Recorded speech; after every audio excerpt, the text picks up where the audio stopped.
নমস্কার বন্ধুরা, kitchen for অলে আপনাদের সবাইকে স্বাগত। আজকে আপনাদের করে দেখাবো এগ পাস্তা। ভীষণ চটপটা এই এগ পাস্তা মাত্র কয়েক মিনিটে বানানো যায়, আর খেতে কিন্তু ভীষণ টেস্টি। পাস্তা যদি সঠিকভাবে তৈরি করা যায় তার স্বাদ কিন্তু দ্বিগুণ হয়ে যায়। ঝটপট এই পাস্তার রেসিপিটি আপনারাও দেখে নিন আর যে কোনো দিন টিফিনে বানিয়ে ফেলুন এই এগ পাস্তা। প্রথমে তার জন্য দিয়ে দিলাম বেশ কিছুটা সাদা তেল। এবার তেলটা ভালো করে গরম করে তাতে দিয়ে দেব একদম ঝিরিঝিরি করে কাটা রসুন কুচি আর কাঁচা লঙ্কা কুচি। প্রথমেই সাদা তেল গরম করে তাতে রসুন কুচি আর কাঁচা লঙ্কা কুচি দিয়ে একটু হালকা নাড়াচাড়া করে, যখন একটু হালকা নাড়াচাড়া করে রসুনের কালারটা একটু চেঞ্জ হবে তখন তাতে দিয়ে দিন বেশ খানিকটা কুচনো পেঁয়াজ। এবার সবটাকে খুব ভালো করে নাড়াচাড়া করুন। পেঁয়াজটাকে লালচে লালচে করে ভাজতে হবে।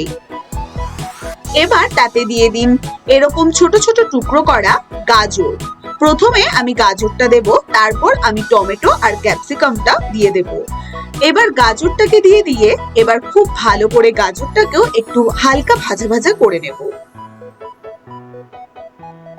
একটু হালকা ভেজে নিয়ে, কোনো সবজি কিন্তু একদম ওভার কুক করবেন না, একটু হালকা কুক করে নিতে হবে।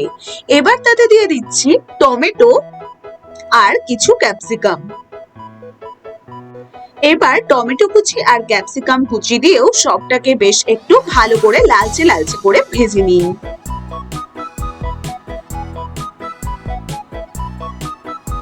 এবারে তাতে দিয়ে দিন পরিমাণ মতো নুন। একবারে নুনটা ইউজ করব, না হলে পাস্তায় নুন কিন্তু বেশি হয়ে গেলে খেতে একদমই ভালো লাগে না। তাই একদম অল্প পরিমাণে হালকা ভাবে নুনটা দিয়ে খুব ভালো করে নাড়াচাড়া করে মিশিয়ে নিন। এবার একটি বাটিতে আমি নিয়ে নিয়েছি কয়েকটি সসেস। তাতে নিয়ে নিয়েছি টমেটো সস বড় চামচের 2 থেকে 3 চামচ, সয়া সস 2 চামচ আর নিয়ে নিয়েছি গ্রিন চিলি সস 2 চামচ। এবার সবটাকে খুব ভালো করে মিশিয়ে নিচ্ছি। এইভাবে যদি সসেস গুলো মিশিয়ে নেওয়া যায় তাহলে সব সসেস খুব ভালো করে সবটার গায়ে মিশে যায়, আর পরিমাণগুলো তাহলে একদম ঠিকঠাক থাকে। এইভাবে প্রত্যেকটি সসেস মিশিয়ে নিয়ে এবার সবটা ঢেলে দিন সেই সবজির ওপর। এবার সবটাকে একটু মিশিয়ে নিন।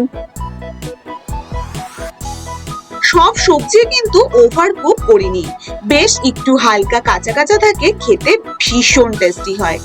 এবার আমি নিয়ে নিচ্ছি পাস্তা। এবার পাস্তাটাকে আমি প্রথমেই সেদ্ধ করে একটু সাদা তেল খুব ভালো করে মিশিয়ে রেখেছি পাস্তার গায়ে। সেদ্ধ করে জলটাকে ঝরিয়ে খুব ভালো করে গরম অবস্থাতেই 2 থেকে 3 চামচ সাদা তেল খুব ভালো করে পাস্তার গায়ে মেখে রাখতে হবে, তাহলে পাস্তাগুলো একটির গায়ে আরেকটি লেগে যাবে না। এবার এইরকম দেখুন প্রত্যেকটা পাস্তা একদম আলাদা আলাদা আছে, কোনোটার গায়ে কোনোটা লেগে যায়নি। এবার পাস্তাটাকে দিয়ে খুব ভালো করে নাড়াচাড়া করে এবার একটি বাটিতে নিয়ে নিয়েছি 3টি ডিম, আর তাতে নিয়ে নিচ্ছি অল্প নুন আর অল্প গোলমরিচের গুঁড়ো। এবার ডিমটাকেও খুব ভালোভাবে ফেটিয়ে এবার ওপর দিয়ে পাস্তার ওপর দিয়ে আস্তে আস্তে আস্তে করে ছড়িয়ে দিন। এবার ওপর দিয়ে দিচ্ছি বেশ কিছুটা গ্রেটেড চিজ। ডিম আর চিজ দিয়ে কিন্তু একদমই নাড়াচাড়া করবেন না। খুব ভালোভাবে বেশ কতটা গ্রেটেড চিজ দিয়ে এবার ঢাকা দিয়ে রাখবো মিনিট 5। একদম লো ফ্লেম বা মিডিয়াম ফ্লেমে মাত্র 5 মিনিট ঢাকা দিয়ে রাখুন। এবার ঢাকনা সরিয়ে ওপর দিয়ে দিন, ছড়িয়ে দিন ওপর দিয়ে গোলমরিচের গুঁড়ো, আর দিয়ে দিন চিলি ফ্লেক্স, আর দিয়ে দিন অল্প সামান্য অরিগানো।